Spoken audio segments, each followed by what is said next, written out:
Good morning. It is 6:57 a.m. on Tuesday, September 26th, 2017. I'm Christiana Ellis and I just got up. This is 5 more minutes. I'm actually not feeling super great today. I'm hoping that it's not going to continue moving in this direction, but I fear that it is.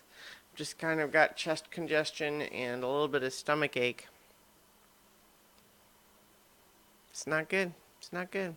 I mean, I'm not so bad right now, but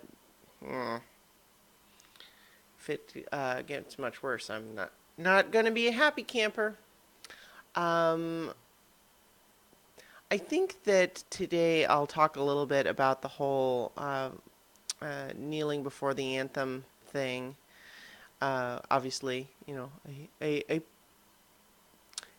some extent it's a political question, but it almost feels like I don't see why it ought to be because I'm honestly find okay, I shouldn't overstate the case. Here is where I'm at. I don't know that I necessarily like.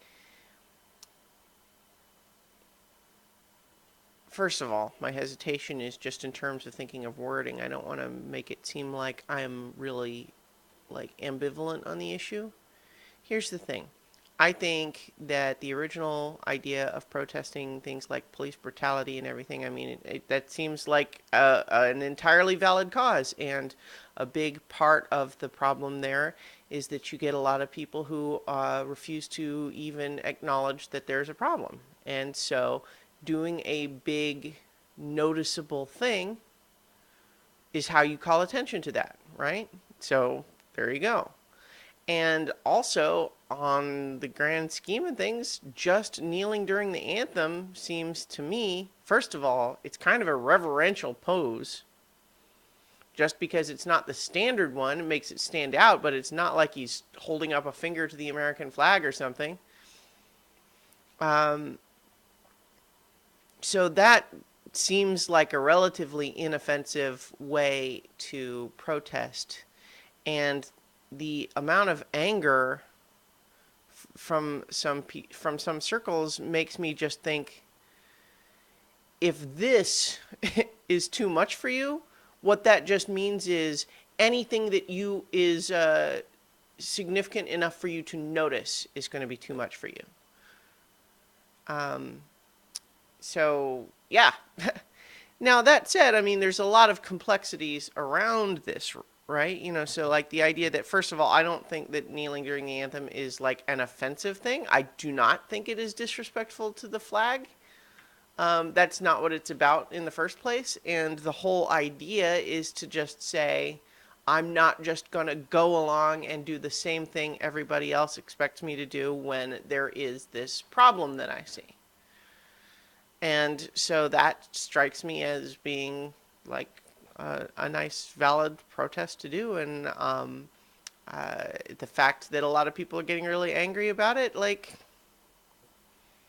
I think that that is a lot of coming from a place where people just don't want to be bothered, right?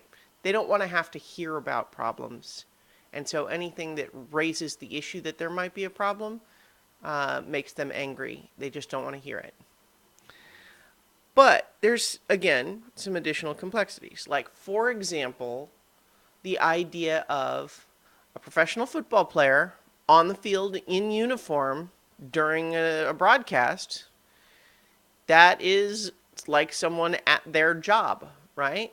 So I think that while it's important that we have our freedom of speech, it's also true that your employer might be able to have some opinions about what you're doing while you're on the job. And so for one of the owners to want to be able to say to the players, don't do that while you're on the job, I think there's some validity to that. However, it is also just as valid for anyone else to criticize the team owner for whatever decision they make.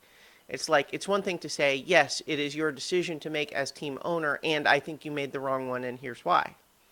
Like, all of that's completely fair. So, like, while I would say Can the owners tell players not to do that? Well, I would say, yeah, probably sure. But I would also question what they feel like they need to step in and intervene with when there's lots of other things that football players do that doesn't get that kind of censure. But like the president shouldn't have anything to say about it, and everybody knows that. And it's like he's just picking a fight because he's bored. I think he doesn't like policy stuff, and he also is one of those people who doesn't like hearing about problems because now he's in a position where if there's actually a problem, maybe it would be expected that he should have to do something about it. And no, he doesn't want to, so therefore there is no problem. Therefore, the only problem is people trying to say there's a problem. And then, of course, I mean, like, what's a little bit of a bummer about the whole thing, I think, is that while it's interesting to see all these people now wanting to kneel during the anthem in order to defy what Trump said, it does kind of start to get away from what the original point was. Like, the original intent of the protest was not to defy Trump, it was about police brutality. And so now, if you have people kneeling only because Trump told them not to, it starts to dilute the message. And while I think it's great to defy Trump, it's also like it makes it easier to have, well, you know, let's say we could say white people who can get on board with defying Trump, but would still prefer to ignore the original message. I don't know. I don't want to judge people who are supporting this issue, at least nominally, but I don't know. I don't know. I'm not, you know, an expert on these things, but I guess what I would say is I think that police brutality is a problem. So I think that the original protest was for a good reason, and then I think that it was a reasonably good way to do it, and that in theory the team owners could tell him not to do that legally, but shouldn't tell him not to do that morally. And the president should just shut up about it. That's my opinion.